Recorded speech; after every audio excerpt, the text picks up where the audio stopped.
আসসালামু আলাইকুম। প্রিয় দর্শক, অন্য মঞ্চের আলোচনায় আজ আমাদের সঙ্গে অতিথি হিসেবে আছেন সিনিয়র সাংবাদিক জনাব মুস্তফা ফিরোজ। জনাব মুস্তফা ফিরোজ, আপনাকে আমাদের অনুষ্ঠানে স্বাগত জানাচ্ছি। আহ, আজকে আমরা একটু ভিন্ন একটা বিষয় নিয়ে একটু কথা বলতে চাই।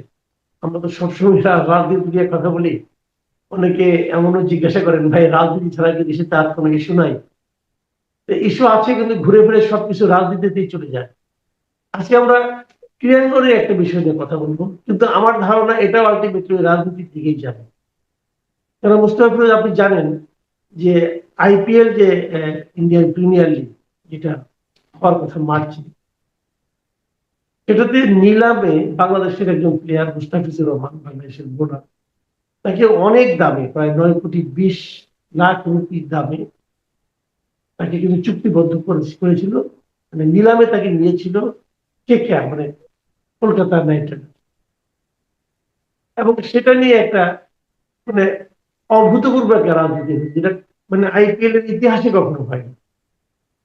তাকে নেওয়ার পর তাকে নেওয়া যাবে না এরকম করে বিজেপি, ইন্ডিয়ান ক্ষমতাসীন দল, সেই দলের নেতারা হইচই করেছে, প্রতিবাদ করেছে তাকে নেওয়া যাবে না। এবং তাদের এই দাবির কাছে নতি স্বীকার করে, মানে ভারতের যে ক্রিকেট বোর্ড আছে তারা বলেছে, এবং তাদের বলার প্রেক্ষিতে কেকেআর তাকে ছেড়ে দিয়েছে, মানে তাকে বাদ দিয়ে দিয়েছে দল থেকে।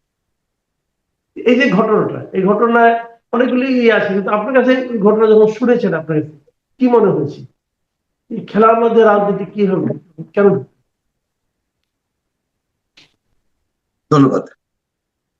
ভারত পুরো তাদের ক্রিকেট এই ভুবনটাকে একটা রাজনীতির অঙ্গনে পরিণত করছে, এবং এটা ভয়ঙ্কর একটা অবস্থা। সংস্কৃতি, খেলাধুলা এগুলোকে যতটা সম্ভব রাজনীতি মুক্ত রাখা, এটা সর্বসাধারণের জন্য একটা উন্মুক্ত করা। এই জিনিসগুলি এমন যে শুধু একটা দেশের মানুষের সব ধর্ম ও সম্প্রদায়ের সেতু বন্ধন তৈরি করে না, সারা বিশ্বের মানুষের মধ্যেও খেলাকে কেন্দ্র করে, সংস্কৃতিকে কেন্দ্র করে এক ধরনের ঐক্য, একটা আবরণ গড়ে তোলে, একটা বিশ্বকে এক জায়গায় নিয়ে আসে ভ্রাতৃত্ব ঐক্যের মধ্য দিয়ে।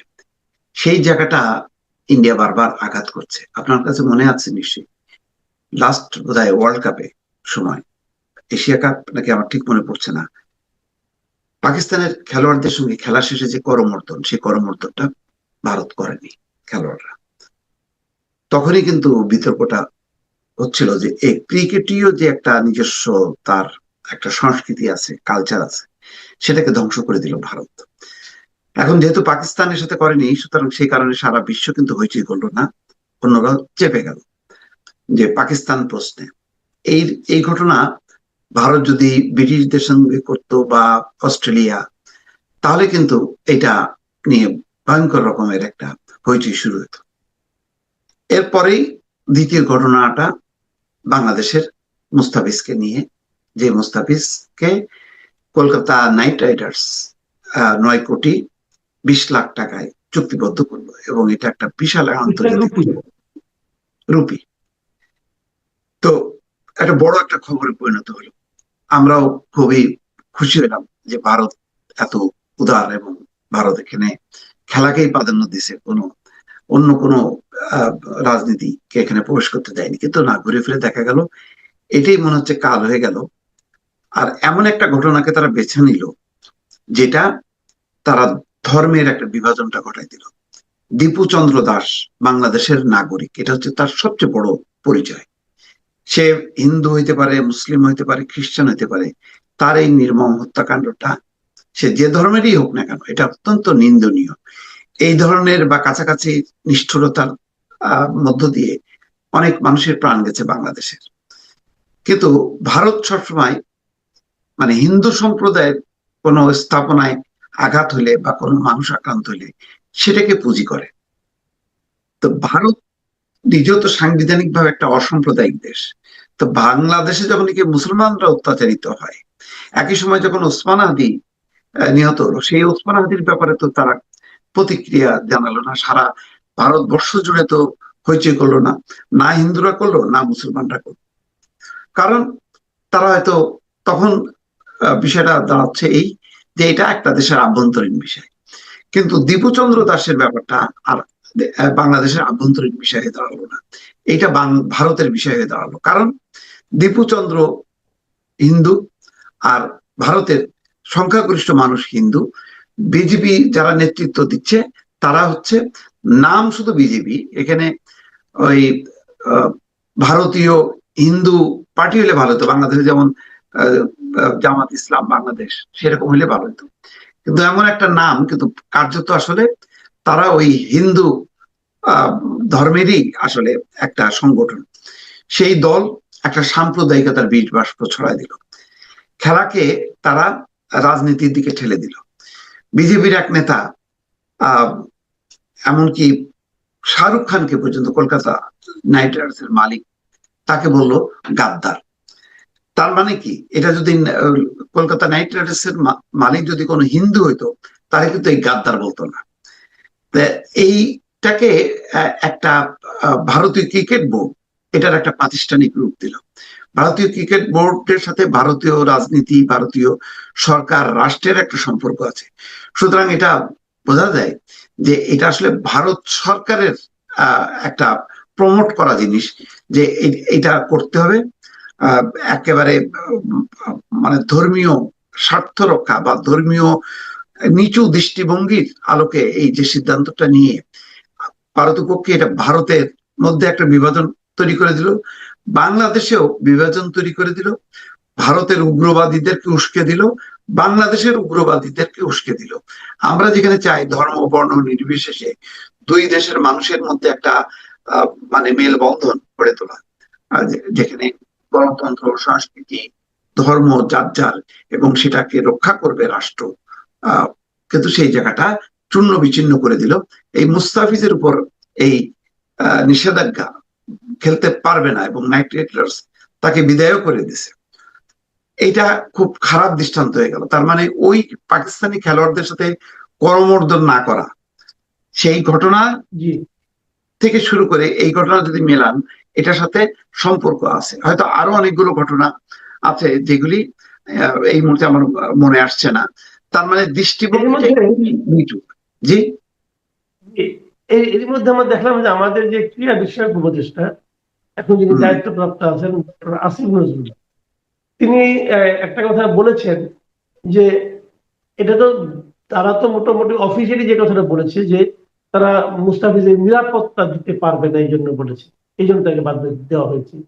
এখন আসিফ নজরুল প্রশ্ন করেছেন, যদি আপনি একজন মুস্তাফিজকে নিরাপত্তা দিতে না পারেন, তাহলে ফেব্রুয়ারিতে যে ওখানে যে টি-20 বিশ্বকাপ হবে ভারতে এবং শ্রীলঙ্কায়, সেখানে বাংলাদেশ টিমের নিরাপত্তাটা আপনি কি করে দিবেন? এবং বাংলাদেশ টিমের খেলাগুলি তো ভারতেই হবে। তো এই যে প্রশ্ন, এবং উনি বলেছেন যে ক্রিকেট বোর্ডকে, আমাদের ক্রিকেট বোর্ডকে, যে আপনার মানে আইসিসি কে লিখুন যে আমাদের ম্যাচগুলো যেন শ্রীলঙ্কায় হয়, আমরা ভারতে খেলতে যাই।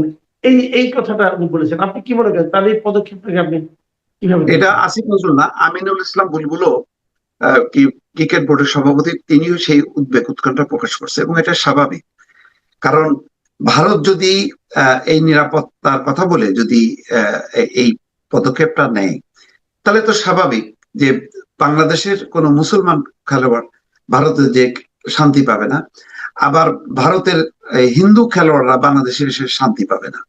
তাহলে এই যে উস্কে দেয়া হলো, এটা মানে ক্রিকেটের তো ক্ষতি তো বটেই, একই সঙ্গে রাজনীতির ওই যে বললাম না, সাম্প্রদায়িক দৃষ্টিভঙ্গিটাকে উস্কে দিয়ে একটা ভয়ঙ্কর ক্ষতির, এটা যেটা দীপুচন্দ্র দাসের ব্যাপারে এইটা তাদের একটা আবেগ থাকতে পারে, ধর্মীয় আবেগ, আমাদেরও থাকবে যখন মুসলমানরা নিগৃহীত হয়, সেটা নিন্দনীয়। সে ব্যাপারে বাংলাদেশ সরকারও এই প্রথমবারের মতন উদ্বেগ উৎকণ্ঠা প্রকাশ করছে, কিন্তু সেটা ধর্মীয় দৃষ্টিকোণের থেকে একটা মানবিক দৃষ্টিকোণ থেকে হওয়া উচিত ছিল।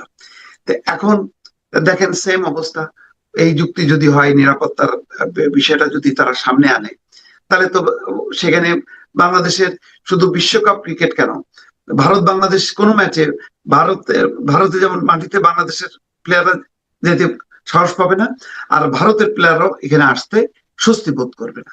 এবং আপনি দেখবেন যে সম্প্রতি কি হচ্ছে কলকাতায়, মমতা বন্দ্যোপাধ্যায় পর্যন্ত বলতেছে যে বাংলা ভাষায় কথা বললেই ভারতের বাইরে, পশ্চিমবঙ্গের বাইরে মানুষজনকে পেটানো হচ্ছে এবং বলা হচ্ছে তারা বাংলাদেশি। বাংলা ভাষায় কথা বললেই বাংলাদেশি, এবং বাংলাদেশিদের হোটেল বুকিং দিচ্ছে না, অপদস্থ করতেছে, তাদের নিরাপত্তা অনিশ্চিত হচ্ছে। এরকম বেশ কিছু ঘটনা ইতিমধ্যে ঘটতে শুরু করছে। আবার এই পদক্ষেপ নেওয়ার মধ্য দিয়ে এই ঘটনাগুলির আরো গতি পাবে। এটা আহ, ভারতের মতন দেশ যদি এই জিনিসগুলি না বোঝে এবং তারা ইচ্ছা করে রাজনীতির স্বার্থে যদি এইগুলোকে প্রমোট করতে থাকে, এটা তো আমি সামনে আহ, ভয়ঙ্কর দুর্যোগ দেখতেছি, যেটা আগে 50-60 বছর আগে এক সময় দুই দেশের ভেতরে যে সাম্প্রদায়িক শক্তির উত্থান ছিল, বহু কষ্টের গণতান্ত্রিক শক্তিগুলো সেগুলি দমন করেছে তাদের রাজনীতি দিয়ে, তাদের মানবতা দিয়ে। আজকে আবার বিজেপি সেইটাকে ইন্ধন দিচ্ছে, এবং ওই ইন্ধনের উপর বলিয়ে আমাদের এখানকার সাম্প্রদায়িক শক্তিও মাথা চাড়া দেবে। ক্ষতিকার, ক্ষতি সাধারণ মানুষের, ক্ষতি রাষ্ট্রের। এই কথাটা কিন্তু ভারতের কংগ্রেসের একজন নেতা শশী থারুর, উনি কিন্তু এই প্রশ্নটাই করেছেন যে এর মাধ্যমে ক্ষতি হলো কার? ক্ষতি হলো ক্রিকেটের, নাকি ক্ষতি হলো মুস্তাফিজের, নাকি ক্ষতি হলো দুই দেশের সম্পর্কে? এবং এর মাধ্যমে ভারত কি অর্জন করবে, বাংলাদেশ কি অর্জন করবে? ভারত একটা অসাম্প্রদায়িক রাষ্ট্র বলে দিলাম, ধর্মনিরপেক্ষ রাষ্ট্র, কিন্তু তাদের এই আচরণটা কি উগ্র হিন্দুবাদী রাষ্ট্রের মতো হয়ে গেল না? এক্স্যাক্টলি। এবং আপনি দেখেন যে জয়শঙ্কর বাংলাদেশে আসার পর কিন্তু একটা সুবাতাস, যে না, ঠিক আছে, সম্পর্কটা ভালো করতে চায়, এবং চমৎকার কথা বলেছেন, চিঠি দিয়েছেন, এবং ভারত তার আগের অবস্থান থেকে মনে হচ্ছে যেন সরে আসছে। তারা নতুন নির্বাচিত সরকার যায়, তারাই ক্ষমতায় আসুক না কেন, বিএনপি আসুক, জামাত আসুক, তাদের সাথে সম্পর্ক স্থাপন করবে। এটা যখন নাকি এরকম একটা দৃশ্যমান ঘটনা আমরা দেখলাম, জয়শঙ্কর যাওয়ার একদিন পরেই বা দুদিন পরেই এই মুস্তাফিজকে ঘিরে তারা যে সিদ্ধান্তটা নিল, পুরো বিষয়টা তো উল্টে গেল। তার মানে ভারত যেটা করতেছে, নিজেরাই আবার সেটা উল্টাই দিচ্ছে। তো এই স্ববিরোধিতা, এটার আমি অর্থ খুঁজে পাই না। এটা মানে দুই দেশের ক্রীড়াঙ্গনের মানে ক্রিকেটারদের মধ্যে যে জিনিসটা ছিল না, তাদের মধ্যে যে একটা আন্তর্জাতিক একটা বোধ, সেই বোধটাকে একদম ধ্বংস করে দিল এই ভারতের নীতি নির্ধারকরা। রাষ্ট্রীয় সম্পর্ক তো আসলে এরকম ভাবে বিভিন্ন ক্ষুদ্র ক্ষুদ্র ঘটনার উপর কিন্তু নির্ভর করে, তাই না? এখন আপনি যে কথাটা বলেন এটা আসলে কিন্তু খুব গুরুত্বপূর্ণ, যে জয়শঙ্কর আসলেন, আমরা সবাই আশাবাদী হলাম যে না ঠিক আছে, দুই দেশের মধ্যে সম্পর্ক এখন ভালো হচ্ছে। আমাদের একজন নেত্রী মারা গেছেন, উনি সেটার শোক প্রকাশ করার জন্য এত ব্যস্ততার মধ্যে চলে আসলেন। এবং তারপরে ওরা পলিটিক্যাল পার্টিগুলো দু একটা পার্টি বিক্ষোভ করতেও পারে, আমাদের এখানেও পারে, দূতাবাস অভিমুখে পদযাত্রা করতে পারে, সেটাও করে। কিন্তু যখন নাকি ভারতের ক্রিকেট বোর্ড সিদ্ধান্ত দেয়, সেটা তো একটা রাষ্ট্রীয় সিদ্ধান্তে পরিণত হয়ে যায়। তো এই সিদ্ধান্ত দুই দেশের সম্পর্কের মধ্যে কি আপনি মনে করেন কোনো ধরনের নেতিবাচক প্রভাব ফেলবে? খুবই নেতিবাচক প্রভাব পড়বে, কারণ যখন নাকি আইন উপদেষ্টা বলেন যে আইপিএল বাংলাদেশে আর মানে দেখার ক্ষেত্রে নিষেধাজ্ঞা দেওয়া উচিত, তখন তো বোঝা যায় যে এটা পাল্টা কিন্তু জবাব হইলো। তো আহ, মানে আইপিএল যখন দেখে, যারা দেখে তারা কি মাথার মধ্যে রাজনীতি থাকে? তাদের মধ্যে দেখে শুধু খেলাটা, বিনোদন। তো তার মধ্যে আমরা ঢুকাই দিচ্ছি। তো এটা পাল্টাপাল্টি হচ্ছে, কারণ এটা তো একটা প্রোটেস্ট করতে হবে। কিভাবে প্রোটেস্ট করবে? এইভাবেই প্রোটেস্ট হলো। সেই প্রোটেস্টটাও তো এক অর্থে ভালো না।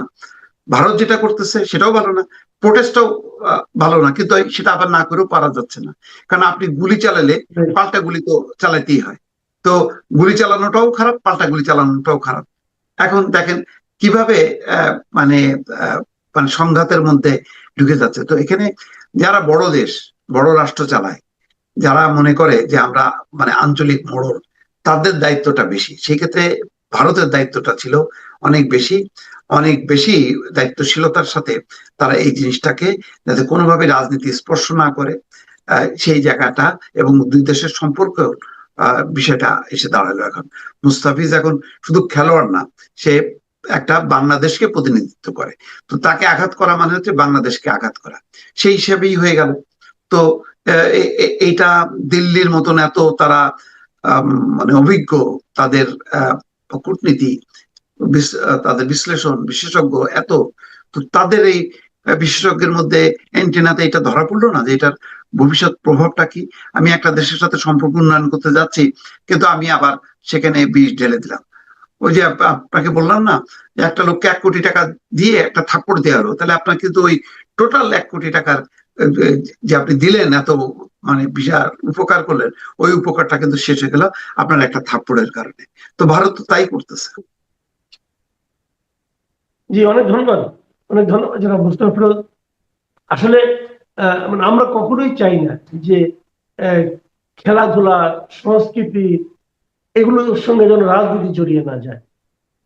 ধরা যাক আপনি এখন তাহলে কি হবে, ভারতে আমাদের অনেক লোক যায় চিকিৎসা করতে।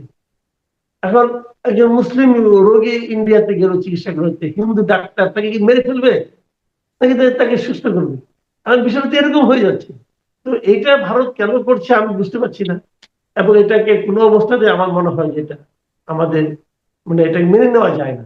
এবং যদি প্রতিবাদ হিসেবে আইপিএল দেখা বন্ধ করে দেয় বাংলাদেশের লোকজন, আমি মনে করি তাতে তাদেরকে খুব একটা মানে আপনার সমালোচনা করা যাবে না। প্রিয় দর্শক, আপনারা শুনলেন জনাব মোস্তফা ফিরোজের বিশ্লেষণ। আশা করি আপনাদের ভালো লেগেছে। আগামীতে আবারও কথা হবে। ভালো থাকবেন সবাই। আল্লাহ হাফেজ।